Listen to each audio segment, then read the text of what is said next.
안녕하십니까. YTN 라디오 황보선의 출발새 아침 황보선입니다. 오늘 제가 집에서 버스 타러 나오는데 새벽 5시쯤 나왔는데 으스스했습니다. 좀 추웠습니다.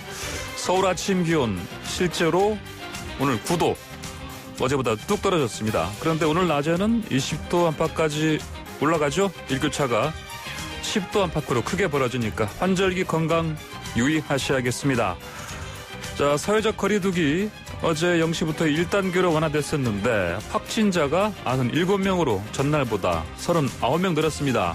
방역당국 긴장과 고심 클 수밖에 없겠습니다.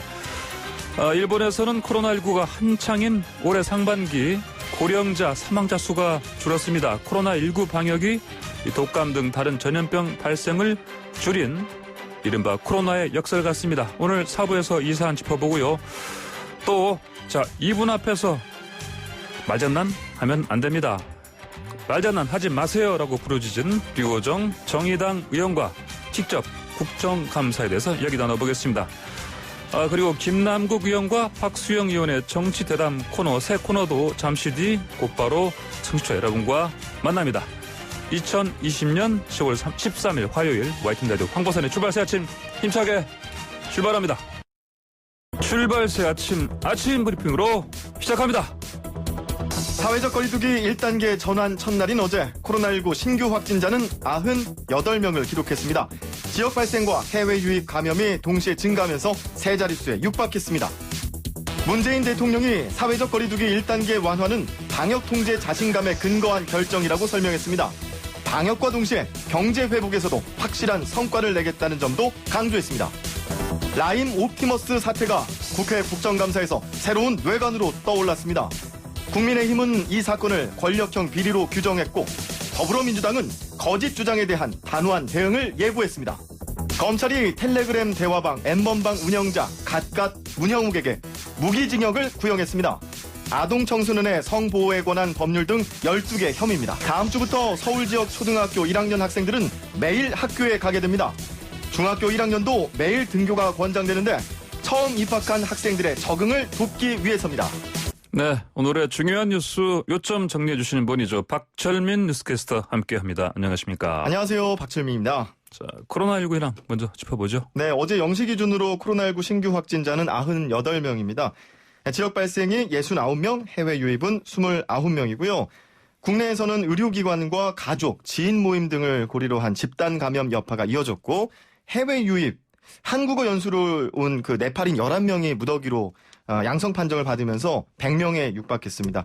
누적 24,703명, 이제 또 25,000명을 바라보고 있습니다. 그래요. 자, 다음 소식 보겠습니다. 방금 뉴스 브리핑에서 짤막하게 말씀하신 거 초반에 네. 헤드라인에서 문재인 대통령이 사회적 거리두기 1단계 완화 조치는 코로나를 방역 통제 속에 둘 수 있다는 자신감에 근거한 결정이라 이렇게 설명했군요. 네, 맞습니다. 어제 문재인 대통령이 청와대에서 주재한 수석 보좌관 회의를 통해서 밝힌 내용이고요. 이제는 경제 회복에도 속도를 내겠다라는 방역과 경제 모두 성공한 나라로 나아가겠다라는 포부를 밝혔습니다. 전 세계적인 재유행 상황에서도 우리 정부가 통제 가능한 수준으로 관리하고 있기에 사회적 거리두기를 완화할 수 있었다라는 진단을 내렸습니다. 예, 자, 하지만 방심은 금물 아니겠습니까? 아까 수치 다시 늘어난 거, 이것도 사실은 원래 월요일 어제 0시면은 보통은 네. 검사 기본적으로 샘플이 줄어들기 때문에 예. 일반적으로는 패턴이 좀 줄어드는 패턴 아닙니까? 근데 늘어나 버렸어요. 네네. 자, 그렇다면은 이게 다시 걷잡을 수 없는 확산 이어지면 안 된다. 이런 점도 강조 물론 했죠. 그렇습니다. 예. 말씀하신 것처럼 주말 사이에 늘어났던 확진자가 100명에 육박했다는 것은 평일에는 또 가능성이 없는 게 아니다. 그러니까 늘어날 예. 가능성이 없는 게 아니다라고 판단할 수도 있는데 앞으로의 방역은 엄격한 통제를 완화해 자율성이 커지는 만큼 책임도 무거워질 것이라고 문재인 대통령이 밝혔고요. 시설 운영 중단이나 폐쇄를 최소화하면서 업종별 위험도에 따른 정밀 방역을 시행하는 만큼 철저한 방역 수칙 준수를 강조했습니다. 또 위반할 경우에 영업정지 처분이나 구상권 청구 등 물어야 할 책임이 더욱 강화된다는 점도 분명히 했고요. 그러면서 방역과 동시에 경제 회복에서도 확실한 성과를 내겠다라는 포부를 밝혔는데요. 정부가 가장 큰 방역 위기로 봤던 추석 연휴 고비가 어느 정도 잘 넘겨졌다라고 진단한 만큼 경제 살리기 행보에도 관심이 모아지고 있습니다. 네. 자, 다음 소식 볼까요? 대규모 손실 부른 라임 그리고 옵티머스 사태 국정감사 새로운 큰 뇌관으로 좀 떠올랐습니다. 네. 1조 6천억 원대 피해액이 발생했던 라임 자산운용 사태, 또 이어서 수천억 원의 피해가 예상되는 옵티머스 자산운용 대규모 환매 중단 사태. 국민의힘은요, 이 사건을 권력형 비리로 규정했습니다. 그리고 여권 인사들의 실명까지 거론하면서 총공세에 나섰는데요. 주호영 국민의힘 원내대표는 연루 의혹이 제기된 여권 핵심 인사들의 실명을 하나하나 거론하면서 압박을 가했습니다. 또 검찰 수사에 대한 강한 불신도 드러냈는데요. 현재 검찰 수사팀은 핵심 증언을 조서에서 빼고 몇 달에 걸쳐서 사건을 뭉갰다면서 특별수사단 구성이나 특별검사 도입을 요구하고 있습니다. 예. 반면에 여당 더불어민주당에서는 이게 근거 없는 의혹이다. 그래서 단호한 대응하겠다 이렇게 예고했죠. 네. 앞서서 여당 역시 이 검찰이 대상을 가리지 말고 엄정하고 철저하게 수사해야 한다라고 여당이 강조했는데요. 진상규명의 필요성에 대해서도 공감을 했고요.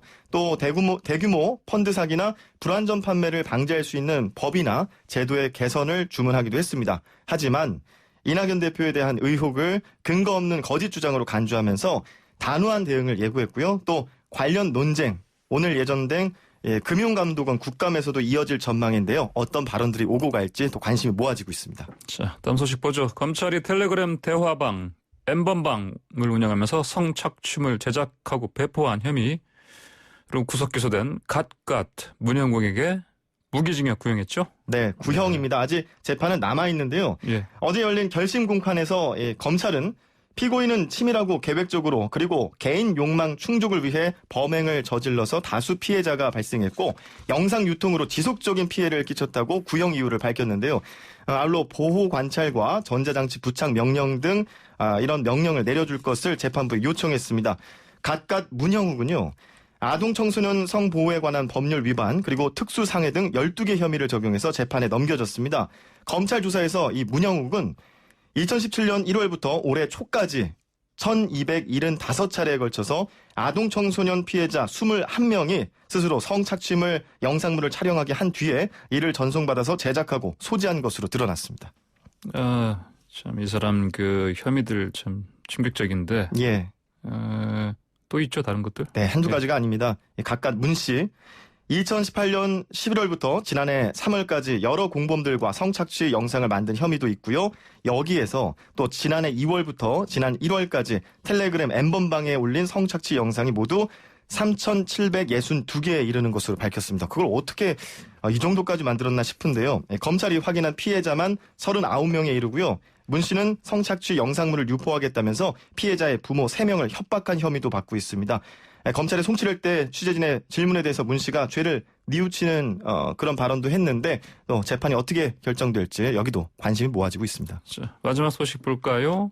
다음 주부터 서울 지역 초등학교 1학년 학생들 매일 우리 중학교 1학년 학생들도 거의 매일 학교 갈 수 있게 된 거죠? 네, 맞습니다. 초등학교와 중학교에 처음 입학한 학생들이 학교에 적응하기 위해서인데요.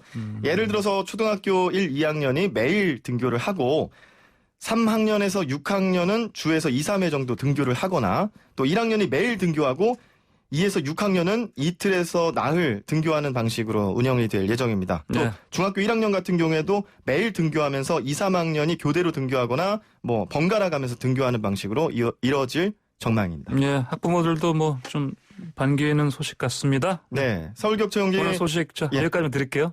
네. 다음 시간 넘어가야 돼서 오늘 네. 소식 잘 들었습니다. 감사합니다. 고맙습니다. 네, 지금까지 박철민 뉴스캐스터와 함께했습니다. 네, 제가 아까 오늘 출발새 아침 시작할 때 좀 춥다고 말씀드렸는데 오늘 기온 뚝 떨어졌죠? 이럴 때 따끈한 국수 한 그릇 하면 좋을 텐데 오늘 새로 마련한 코너 이름이 국수입니다. 왜 그러냐? 자, 이 코너 함께 하실 분이 더불어민주당의 김남국 의원인데요. 거기에 국하고요. 그다음에 국민의힘의 박수영 의원의 숫자 합해서 국수입니다. 자, 두 분 나오셨습니다. 먼저 김남국 더불어민주당 의원 안녕하십니까? 네, 안녕하세요. 안산 단오늘의 김남국입니다. 지금 막 뛰어오셨죠? 네. 왜 그렇게 뛰어오셨습니까? 힘차게 뛰어왔습니다. 잘못하면 지각할 뻔했다고. 예, 자 박수영 국민의힘 의원 함께하십니다. 예, 안녕하세요. 국민의힘 박수영 의원입니다. 네, 방금 제가 좀 조금 그냥 설명을 드렸는데 정치 맛집 국수대담 이렇게 이름 잡았습니다. 자, 개편 맞아서 새로 마련한 코너인데 이름 어떻습니까, 박수영 의원? 잘 지으신 것 같고요. 예, 이제 식당 맛집이 잘 되려면은 네, 재료도 좋고 정성도 들어가야 될 것 같거든요. 그렇죠. 예. 제 지역구에 아주 맛있는 보리밥집이 하나 있습니다. 예. 아주 흐름한 집인데 너무 맛있어요. 네, 그 할머니한테 여쭤봤더니 역시 정성하고 재료 예. 이 두 가지 말씀하시더라고요. 예, 저도 팩트 가지고 오고 예. 정성껏 답변하도록 하겠습니다. 팩트로 정성껏 예. 준비하시겠다. 저희가 맛집에서 맛있는 김남국 음식을 먹어서 또 네. 좋지만 네, 또 맛집에 가면 좋은 네. 분들을 같이 함께 만날 수 있다는 게 좋은 것 같아요. 그래요. 저희도 네. 이제 이 네. 대담과 토론을 통해서 많이 공부하고 준비하고 네. 또 이 코너를 통해서 청취자들과 또 만나지 못하는 지역구 주민들을 만날 수 있다는 점에서 더 의미가 있다고 생각이 들고요. 네. 열심히 준비해서 뜻깊은 방송 되도록 하겠습니다. 아, 특히 우리 예. 유명한 김남국 의원하고 함께 하게 돼서 네네. 로스쿨 출신의 변호사로 실력 있다고 소문이 나 있고 네. 또 활발한 활동하시고 여기저기 언론에 많이 나가시는 거 제가 봐왔습니다. 예. 직접 대담하는 건 처음입니다. 아, 그러십니까? 네. 어허. 저도 30초를 주시면 네. 네, 저희 그 상대 이영수 의원님께서 워낙 성품도 좋으시고 전문성이 뛰어나신 분이라고 제가 그 이야기를 많이 들어서 예, 예. 근데 이름이 박수영입니다. 박수 의원님께서 그래서 그래서 저도 기대를 하고 있습니다. 네. 긴장도 하고 있습니다. 자, 알겠습니다. 자, 앞으로 정말 만난 국수 대담 시간 기대하겠습니다. 자, 지금 국정감사 시즌입니다. 지금 어제부터 또 2주째 들어갔는데 두 분 다 바쁘시죠? 어떻게 일정 소화하고 계십니까? 아유, 박수영 바쁘죠. 의원. 네. 국정감사라는 게 일주일 거의 네. 매일 아침 10시부터 저녁 10시까지 네네. 여러 기관을 상대로 질문을 해야 됩니다. 그 네. 기관의 현안도 파악을 해야 되고 팩트들 다 찾아서 제대로 된 질문을 하려면은 보통 중노동이 아닌 것 같아요. 예, 예. 12시간 앉아 있는 것 자체도 네. 10시부터 10시까지 힘들기도 하지만 네. 아주 바쁜 나날을 보내고 있다고 말씀드릴 수 있겠습니다. 네. 김남국 의원은 근데 참 어제 또 본의 아니게라고 해야 되나? 이거 국감에 또 큰 화제가 됐습니다. 예, 저희 이제 네. 당 이제 네. 공식 유튜브에도 올라오고 그랬었는데요. 네. 이제 정책 질의를 하고 싶다라는 것을 이제 저희 법사위에서 좀 이야기를 했습니다. 네네. 사실은 이제 개원을 해서부터 많은 여러 가지 현안들이 있었는데 네. 법사위에서 그런 어떤 현안들이 좀 실종되어 버리고 네. 조금 이제 정쟁적인 어떤 그런 그 이야기만 좀 나오다 보니까 국민들에게 그런 부분이 좀 죄송해서 정책 질의하고 민생을 좀 챙기고 싶다라는 이야기를 좀 했었고요. 네. 그래서 토론도 좀 생산적이고 발전적인 이야기 중심으로 좀 이야기하면 좋지 않을까 생각도 하고 있습니다. 네. 자, 그러면요. 오늘은 이제 국감 이슈로 만나게 우려나는 국수 한번 요리해보죠. 자, 어제 먼저 행안위 인사혁신처 국정감사에서요. 네네. 피격 공무원에 대해서 순직 처리한다. 의견 나왔습니다. 박수현 의원도 말씀하지 않으셨습니까? 네, 제가 예, 그런 발언 한 적이 있습니다. 예. 어떤 이유에서 그렇게 말씀하셨습니까? 일단 이 공무원이 예. 공무 수행 중에 지금 총살을 당하고 하형을 당했다는 거 아니겠습니까? 예. 예, 이런 상황인데 사실 초기에 월북 얘기가 나왔지만은 월북이라고 보기 어려운 정황들이 동료 선원들이나 가족들로부터 여러 가지 나오고 있고 조류 테스트에서도 이게 38km를 역류해서 간다는 게 아주 어렵다는 게 밝혀지고 있거든요. 네. 만약 그렇다면은 인사혁신처라고 하는 곳이 공무원 순직 여부를 결정하는 곳이거든요. 손 놓고 가만히 앉아서 세월만 자꾸 지나가면 그 고등학생인 아들이 쓴 편지 보면 정말 눈물 나거든요. 국민들의 아픔이에요.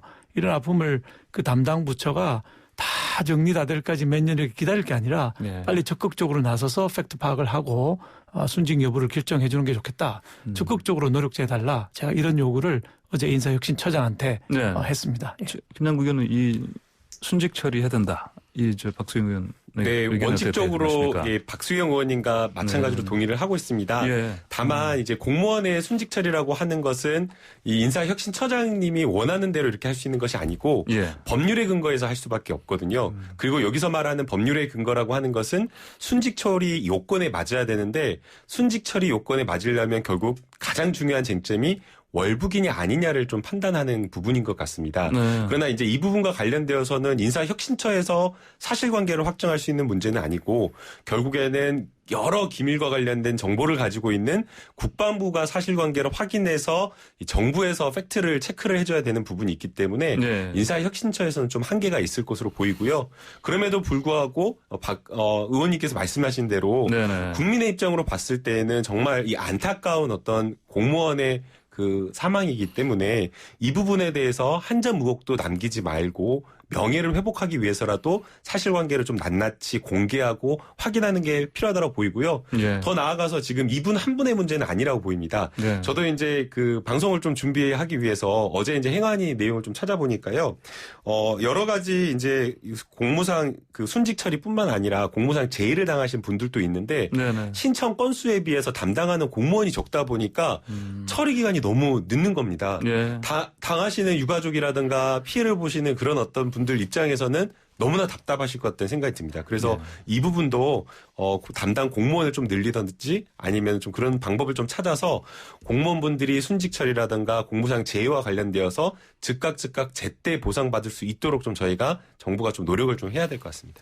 공무상 재해보상법이라고 인사혁신처 법이 있는데 소관법에 가면은 그냥 가만히 기다리라는 게 아니고 관련자를 부르거나 증거 요청을 하거나 설명을 요청할 수 있는 권한이 있습니다. 그래서 제가 요청한 거는 가만히 있지 말고 그 권한을 적극적으로 행사해서 뭐 국방부가 됐든 통일부가 됐든 외교부가 됐든 적극적으로 자료를 요청받아가지고 빨리 마무리시켜줘라. 그게 아픈 국민의 마음을 달래주는 거다. 이런 얘기를 제가 어제 했던 것입니다. 너무 질의 잘하시더라고요. 아닙니다. 초선 의원님 뭘 잘하겠습니까? 자, 그럼 다음으로 또 이제 또 이 행안위의 그 선관위 국정감사 볼까요? 여기서 그 황운하 더불어민주당 의원이 정당인 가입부터 의원직을 맡기 바로 전까지도 경찰 신분이었다. 뭐 이 점 때문에 또 공방이 일었습니다. 그러면 이제 공직선거법에 따라서 후보자 등록이 가능한 상황이기도 했는데 황운하 의원 겸직 논란 어떻게 지켜보셨습니까? 그게 참 이상한 게요. 이런 선례가 한 번도 없습니다. 5월 30일 날 0시에 김남국 의원이나 저나 국회의원 신분이 됐거든요.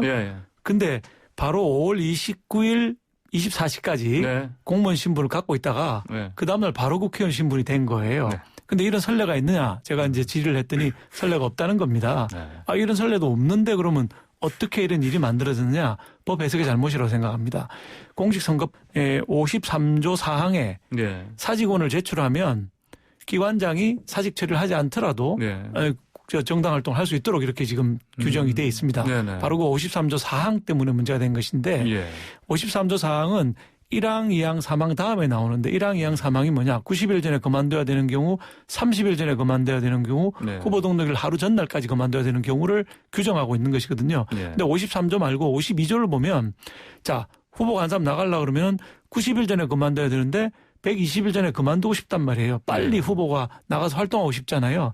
그런데 기관장이 빨리 안 내주면 사직원 낸 걸로부터 활동을 할 수 있지만 조만간 기관장이 처리할 거다. 이렇게 보고 나간 겁니다. 근데 바로 그 전 조항인 52조에 보면 뭐라고 되어 있냐면 90일 조항, 30일 조항 바로 전날까지 사퇴하는 조항을 지키지 않으면 사후에 막았고 등록을 무효하여야 한다고 이렇게 규정이 되어 있는 거예요. 즉 선관위에서 해석하면서 53조 4항만 보고 그 앞에 있는 52조를 보지 않아가지고 공무원은 정당 활동을 할 수 없다고 하는 대원칙을 어긋나는 결정을 했기 때문에 공무원 신분을 갖고 선거운동을 하고 월급도 다 받고 선거운동 다 하고 경찰 공무원 치안감 신분 가지고 하고 그 다음 날로 바로 됐거든요. 한 번도 이런 선례가 없었다는 사실이 이게 왜 문제가 되는지를 증명해주고 있는 거라고 생각합니다. 김남국 의원 어떻게 보셨습니까? 이제 입법상에 좀 불비한 부분도 있는 것 같습니다. 그래서 이제 이 선관위에서 중앙선관위에서 유권 해석을 통해 가지고 이 문제에 대한 결론을 좀 내릴 수밖에 없었던 상황인데요. 지금 이것은 공무원 이제 그 황운하 의원이 본인이 공무 단임권을 행사하기 위해서 출마하기 위해서 사직을 요청을 했는데 사직 처리가 안 돼가지고 출마가 안 된다라고 하면 사실은 이건 좀 문제가 있는 거거든요. 그래서 이것은 어떻게 보면 우리 법이 이러한 경우를 좀 상정하지를 못해가지고 입법 불비한 측면이 좀 있다라고 보이고요. 이제 여러 가지 이제 문제가 있는 것 아니냐라고 이제 평가를 하시는 분들도 있지만 거기에 대해서 중앙선관위가 저희가 유권 해석을 통해 가지고 문제 없다라고 후보자 등록을 맞춰줬고 네. 또 그다음에 그 이후에 사실은 많은 시민사회단체에서 고발을 한 것으로 알고 있습니다. 그래서 선관위에서 다시 한번 또 불법성을 판단을 하고 또 검찰에서도 판단을 했기 때문에 이 부분은 저희가 개인의 어떤 문제로 볼 것이 아니라 입법적으로 개정할 부분을 좀 들여다봐서 문제를 좀 해결해야 될 것으로 생각이 됩니다. 저는 입법의 불비는 아니라고 보고 있고요. 네. 선관위에서 이 선례가 없는 사항이고 중요한 사항이면 어제 선관위 사무총장도 인정을 했거든요. 그럼 선례가 없고 중요한 사항에 대한 법 해석은 누가 해야 되느냐 하면 선관위 전체 회의를 열어가지고 의결을 하고 선관위원장 명의로 답이 나가야 됩니다. 그런데 어제 이 사건은 어떻게 나갔냐면은 2월 달에 나갈 때 그 선관위 해석과장이라는 사람의 전결로 나간 거예요. 네. 내부의 위임 전결 규정이라는 게 있는데 그게 정면으로 위배해서 위원회까지 올리지도 않고 네. 해석과장 전결로 나간 거거든요. 네. 절차상 문제가 있고 이게 뭐 다 해소가 된 게 아니고 이런 문제가 지금 검찰 통해서 법원에 지금 재판에 걸려 있는 상황이거든요. 네. 이 문제까지도 전부 지금 논의가 더 돼야 되는 상황이고 저는 분명히 선관위 해석이 잘못됐다. 네. 이 조항을 읽어보면 법률하는 사람들 10명 놓고 보면 적어도 8, 9명은 네. 동의할 거라고 보니 명백한 조항이 있기 때문에 네. 입법 불비는 아니다. 네. 이렇게 보고 있습니다. 네, 절차상의 문제가 있었고 어떤 입법 사항에 어떤 문제는 없다. 어떤 그 결정 과정에 문제가 있다. 이렇게 보신 거고 다만 이제 김남국 의원께서는 어떤 입법 부분의 미비한 점을 앞으로 바꿔서 앞으로 혹시 같은 사례가 일어나더라도 이런 경우에는 명백한 기준을 가지고 결정해야 된다 이런 의견 같습니다. 그렇죠? 자, 그럼 이 문제 여기까지만 다루고 다음으로 어제 또 법무부에 대한 법사위 국감이 있었습니다. 예상대로 추미애 장관 아들 특혜 의혹 공방이 이어졌는데 자 구체적으로 좀 보면은 국민의힘 측은 추 장관이 계속 거짓말했다 이렇게 추궁했고 근데 이제 추 장관은 이건 디지털 포렌식에서 드러난 사실뿐이고 기억 못한다 이렇게 얘기했습니다. 어떻게 지켜보셨습니까? 먼저 제가 할까요? 네, 박정희 먼저. 예. 저는 추미애 장관 사건은 상식의 눈으로 네. 보는 게 좋다고 생각하고 아까 김남국 의원께서 모두에 말씀하신 것처럼 이제 이 문제 좀 마무리할 때가 됐다. 네. 이 문제를 넘어서야 되는데 그게 이제 오래 걸린 이유가 검찰에서 8개월 동안 수사를 안 하고 뭉개놓고 있다가 이렇게 된 거거든요. 사실 팩트는 간단한 사항이기 때문에 한두 달이면 충분히 끝날 수 있는 사항이었거든요. 근데 이제 오래 끌게 됐던 부분인데 기억에 포렌식을 했고 3년 전이라서 기억에 나지 않는다 이렇게 말씀을 하셨지 않습니까? 사실 기억이 나지 않는다는 말은 아니다라고 얘기하면 위정이 될 가능성이 있기 때문에 흔히 많이 쓰는 얘기들입니다. 그런 걸 보면 정상적인 수사가 진행된다면 팩트 위주로 해야 되는데 검찰에서 발표할 때 무혐의 처리를 하면서 카톡을 내놨거든요. 저는 그게 굉장히 의미 있다고 봅니다. 담당 검사나 검찰의 누군가가 무혐의로 처리할 수밖에 없는 상황이었지만 이 다음에 다시 수사가 진행될 경우에 이 팩트가 묻힐까 봐 그 카톡을 내놓은 거라고 생각합니다. 추미애 그때 당시에 대표께서 보좌관한테 그 지원 장교의 전화번호를 카톡으로 줬다는 거 아닙니까? 그걸 검찰이 밝혔거든요. 그런데 카톡으로 줬는데 지시는 하지 않았다. 그리고 기억이 나지 않는다. 지금 이러고 있는 거거든요. 팩트는 줬다는 겁니다. 팩트를 보고 수사가 돼야 된다. 이렇게 생각합니다. 국민의 상식의 눈에서 이제 이 문제를 좀 바라보는 게 맞다라고 저는 생각이 드는데요. 우선은 이제 어제 추미애 장관님께서 이런 논란이 계속된 거에 대해서 국민 여러분께 송구하다라고 말씀을 하시면서 사과를 분명하게 좀 했습니다. 이제 저도 이 자리에서 여당 의원으로서 이런 논란이 계속된 것에 대해서 국민 여러분께 좀 송구하다라는 말씀을 좀 올리고 싶고요. 상식의 눈으로 판단하는 게 맞다라고 보입니다. 만약 병가나 휴가를 연장하는 과정에서 외압이나 특혜나 있었다라고 한다면 민원실로 전화를 걸 이유가 없습니다. 연통 기록이나 이런 내용에 보게 되면 담당 지원 장교나 이런 사람들이 민원실로 전화를 받았다라고 얘기를 하고 있거든요. 그런데 전화의 그 내용은 그냥 휴가와 관련되어서 병가가 어떻게 연장되는지 문의하는 것에 불과한 것이다라고 이렇게 분명하게 진술을 하고 있고요. 또 휴가권자도 역시나 마찬가지로 그 지역 대장이 이 부분과 관련되어서 병가를 승인하는 과정에서 어떠한 외압도 없었다라고 이렇게 진술을 분명하게 한 겁니다. 그리고 이제 카톡이라든가 전화 승인 이런 거와 관련되어서도 구두, 카톡, 전화 다양한 방법으로 휴가를 승인해주고 있다라고 이야기를 하고 있고 그 당시 상황으로 돌아간다고 하더라도 안 해줄 이유가 없다라고 이야기를 했거든요. 근데 이 부분에 대해서 진술을 하신 분들이 31살, 32살 그리고 지금 대령으로 전역하신 다 전부 다 민간인 분들입니다. 그러니까 이 문재인 정부에서 군인으로서의 어떤 여러 가지 어떤 압력을 받을 수 있는 그런 분들이 아니고 박근혜 정부에서부터 근무를 하셨던 분들이 진술을 한 것이기 때문에 신빙성이 높은 것이죠. 그렇기 때문에 이 부분과 관련되어서 특혜와 외압이 없었다라는 진술을 분명히 군인들이 자신들의 어떤 명예를 걸고 하신 거라고 전 보고요. 더 나아가서 만약 이 병가를 연장하는 과정에서 외압이나 특혜가 있었다라고 한다면 이 군인이 쓸 수 있는 개인 연가를 쓸 게 아니라 우리 군대에 가보신 분들은 잘 알 거예요. 지휘관들이 그냥 포상휴가, 특별휴가 마음대로 줄 수 있잖아요. 청소 잘했다라고 특별휴가 주고 뭐 잘했다라고 특별휴가 줄 수 있는데 그런 포상휴가, 특별휴가를 준 것이 아니라 자기가 쓸 수 있는 개인 연가를 쓸 수 있도록 해줬기 때문에 이 부분에 있어서 외압이나 특혜가 없었다라는 것이 분명한 사실인 것 같습니다. 근데 방금 국민의 눈높이에서 보자고 그랬는데 저도 군대를 갔다 왔고 아들 둘 군대를 다 보냈고 특전사에 보냈고 이런 상황인데요. 저희 상식으로는 휴가 연장하는 거를 전화하고 카톡으로 한다. 이거는 상식에 맞질 않아요. 그런데 카톡으로도 가능하다고 말씀하시는데 제가 전화도 해보려고 그랬고 우리 아들 군대에 전화 연결도 우선 안 되고요. 번호 알기도 매우 어려웠고 카톡으로 그 휴가 신청한다고 근데 들어본 예가 없는데 이번 사건에 처음으로 들은 거예요. 그러니까 국민 상식에 맞지 않는 것이고 모든 진술이 외압이 없었다고 하는 것이 아니고 외압이 있었다, 없었다고 얘기하는 사람들이 섞여 있는 상황이거든요. 외압이 있었다고 주장하는 사람 중에 한 사람은 뭐 명예훼손으로 소송까지 하겠다 이렇게 얘기하는 사람도 있는 상황이거든요. 그러니까 김남국 의원님 말씀하시는 것처럼 모든 군인들이 외압이 하나도 없었다고 진술하는 것은 팩트가 아니고요. 외압이 있었다고 진술하는 사람도 충분히 있는 것이고 국민 상식에는 맞지 않는다. 카톡으로 연장 해보셨습니까? 저는 못 해봤습니다. 우리 아들이 둘 다 군대에 있지만 해본 적이 없는 거죠. 지금 그 부분은 좀 설명을 드려야 될 것 같은데요. 최근에 군대를 가보신 분들은 아마 알 거예요. 지금 전화나 카톡으로 다니고 있어요. 전화나 카톡으로 무조건 있습니다. 된다라는 것이 아니고요. 예외적인 어떤 상황이 있는 경우에는 전화나 카톡으로 이렇게 해주고 있다라는 겁니다. 물론 어떤 사람이 뭐 카톡으로 해가지고 하겠습니까? 대개는 전화로 이 지역 장교, 뭐 선임 병장이라든가 아니면 지원 장교에게 전화를 걸어서 말씀을 드리는 거고 이 부분과 관련되어서는 왜 안 되냐라고 하면 왜 안 되냐라고 하면은 좀 정말 과거의 군대다라고 말씀을 드리고 싶은 게 국방부에서 아예 부모님을 위한 육군 밴드를 따로 운영을 하고 있습니다. 부대별로 밴드를 운영하고 있고요. 이 밴드에서는 부모님이 들어와가지고 자유롭게 아이들의 병가와 관련된 부분도 물어보고 있고 심지어는 제가 확인을 해보니까 베개를 바꿔주겠다라고 하면서 베개 보낸다라고 하면서 소대장에게 연락하시는 분들도 있습니다. 그리고 어떤 사진이 부대 사진이 올라오면 거기에 대해서 부모님이 소대장이나 중대장에게 전화를 걸어가지고 왜 우리 아이가 모자를 안 썼냐, 모자 안 쓴 거 이런 사소한 것까지 물어보시고 연락하시고 하십니다. 그래서 과거의 어떤 눈으로 군부대를 바라보면 안 된다라고 저는 생각이 들고요. 오히려 이번 사건 같은 경우에는 처음에 국민의힘에서 문제를 제기했던 병가 자체가 진단서 없이 했던 거 아니냐라고 막 문제를 제기를 했었잖아요. 그런데 진단서도 공개가 됐고 휴가와 관련되어서도 병가와 휴가 연장이 전부 다 근거 있이 허가권자의 승인을 받아서 된 것으로 이렇게 평가가 되었다라고 한다면 최소한 이제 그 검찰 수사 결과를 국민의힘에서 좀 받아들여야 될 것은 아닌가라는 전 생각이 듭니다. 뭐 저도 이 사건 빨리 마무리해야 된다고 생각은 하지만 마무리가 됐습니다. 마무리해야 된다고 생각하지만 마무리됐습니다.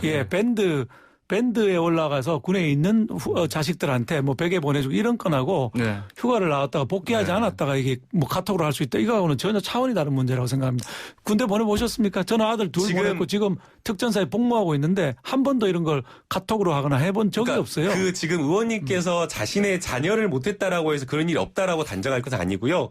이미 이 해당 부대에서도 그런 일이 굉장히 많았었고 육군 부대 다른 부대로 전체로 넓혀서 보더라도 수천 건의 이런 전화 승인이 있었다라고 국방부에서 해명을 했기 때문에 지원자의 전화번호조차는 모릅니다. 그런 거 받은 적이 없습니다. 장관, 아들 관련 얘기는 여기서 이제 마무리하고요. 자, 또 잠시 후 2부에서는 이제 국감 정무위에서 있었던 옵티머스 사태 쪽으로 좀 이야기를 좀 해보겠습니다. 네, 자 광고 듣겠습니다. 네, YTN 라디오 황보선의 출발새 아침 1부 순서 여기서 마치고 잠시 후 2부로 돌아오겠습니다.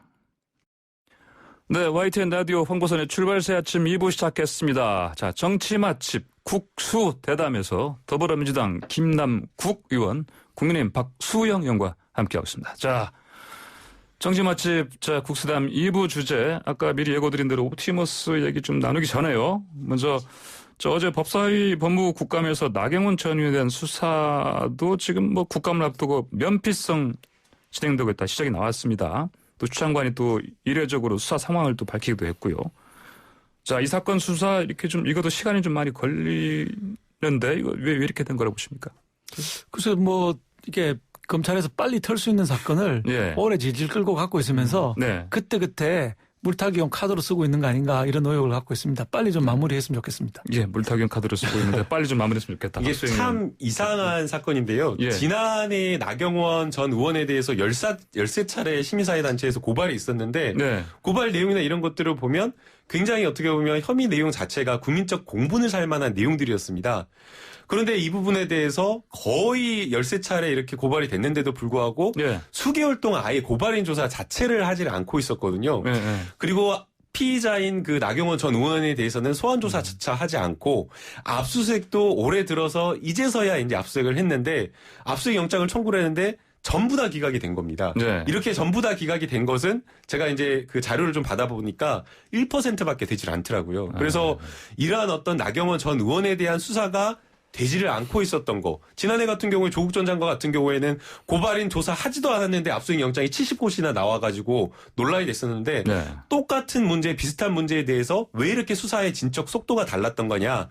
결국에는 지난해 검찰이 수사를 하는 과정에서 조국 전 장관에 대해서는 법무부 장관과 검찰 개혁을 낙마시키고 저지하려는 그 목적에서 표적 수사를 했던 것 아니냐라는 그런 어떤 의혹이 제기될 수밖에 없었던 사건 아닌가라는 생각이 들고요.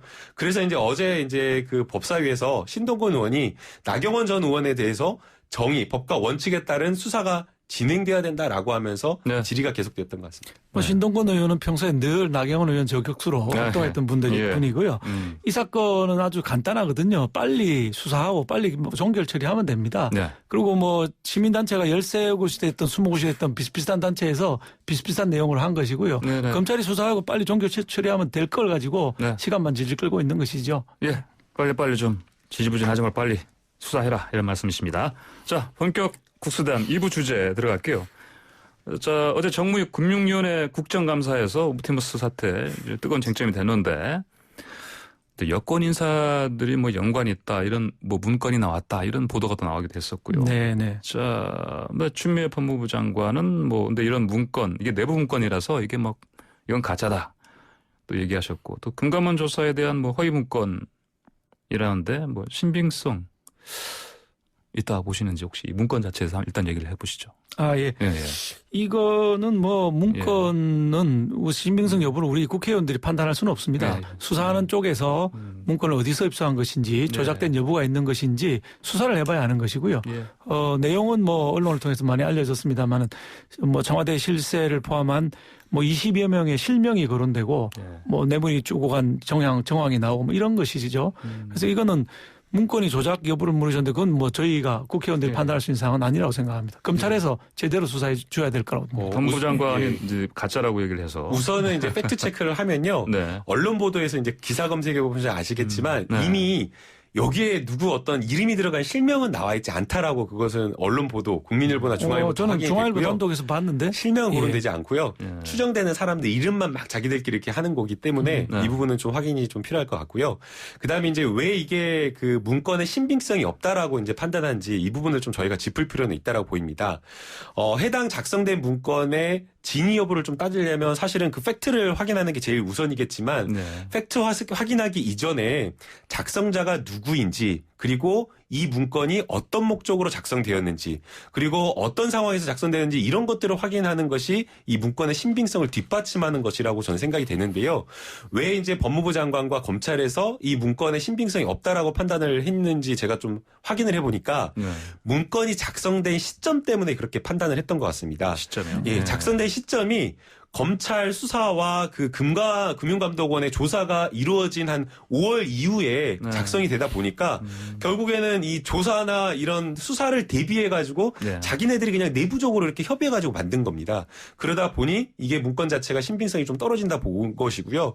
그리고 이제 이게 사실인지 아닌지를 가장 확인해 볼 수 있는 그 문건 안에 들어가 있는 내용이 진짜 있었는지 정말 맞는 것인지 작성자와 그다음에 거기 나와 있는 내용을 여러 뭐 관련자들에게 진술을 통해서 확인하는 건데 네. 일부 확인해 보니까 맞지 않는 진술이 있었던 것 같습니다. 네. 그래서 지금 현재로서는 해당 문건의 내용을 좀 신빙성이 낮다라고 지금 평가한 것으로 보이고요.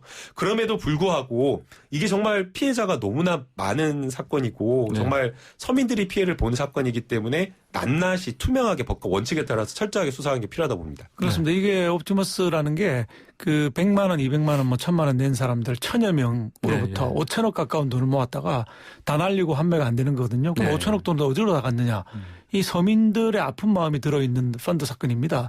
그러니까 정말 우리 김남국 의원 말씀하신 것처럼 낱낱이 다 밝혀져야 되고 문건에 관한 문제도 팩트를 하나하나 체크해야 됩니다. 몇 개가 좀 사실이 안 맞다고 해서 이 문건 못 믿는다 이렇게 할 게 아니라 문건에 나와 있는 거명된 사람들 내용들 팩트를 하나하나 검찰해서 정말 꼼꼼하게 체크해서 투명하게 좀 밝혀주기를 바라고 있습니다. 거명된 사람이 이제 한 명 이제 강기적 전 수석 이름이 나왔는데요. 옵티머스는 라임이죠. 라임인 건데 그건 라임이죠. 요건과 관련돼서 이제 어제 강기정 전 수석이 이제 고발을 이미 했더라고요.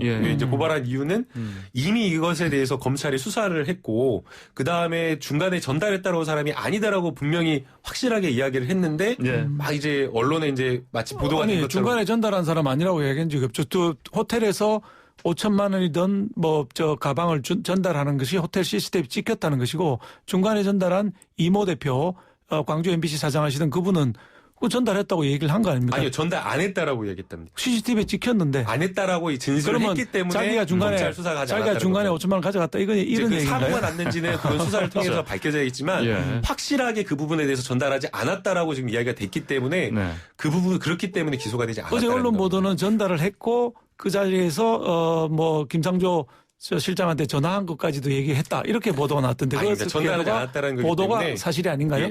그거는 확실하게 지금 그렇게 된 거기 때문에 좀 진술들이 다 사실 다르거든요. 그 부분요. 이제 라임 그 관련 따로 좀 시간이 나면 얘기를 하고요. 자, 어제 국감에서 나온 또 다른 핵심 내용이 이제 옵티머스 대주주 변경 사후 신청에 금융위가 편의를 봐줬다는 의혹입니다. 이를테면 이혁진 대표에서 양호전 전 나라은행장으로 변경될 때 이게 이를테면 이현재 전 부총리 이름이 지금 거명됐죠. 중심으로 뭔가 좀 뒷배가 있었다 이런 의혹이 나왔어요. 어떻게 들으셨습니까? 이 사건에 관련된 인물들이 여러 명이 등장을 합니다.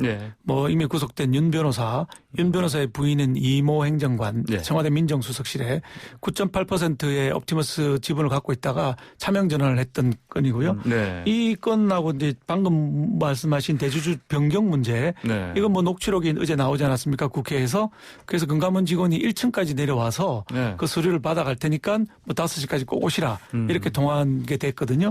그렇다면 이건 간단하다고 생각합니다. 그 금융위원회 1층에 CCTV가 있을 거거든요. 그러면 CCTV를 딱 열면 만났는지 안 만났는지 5시에 서류가 전달됐는지 안 됐는지가 분명히 나올 거거든요. 간단한 문제를 가지고 이렇게 논란을 거듭할 이유는 없다고 생각합니다. 이게 지금 어제 은성수 금융감독위원장이 이렇게 이야기를 했더라고요. 전화를 한 그 그러니까 실무를 처리하는 담당 과장이 아니고 밑에까지 내려가서 이렇게 받은 적이 없다. 내부적으로 확인한 사실이다. 그 다음에 이제 서류를 받으러 갔다라고 한 사람은 행정적인 어떤 일을 하시는 분이 보안상 이유 때문에 1층까지 갔던 것이다라고 이야기를 하면서 친절을 이유로 이렇게 할 수밖에 없었던 일이다라고 이렇게 좀 해명을 하는 것 같더라고요. 그래서 이 부분은 좀 특혜라고 좀 보기에는 어렵다라고 생각이 들고요.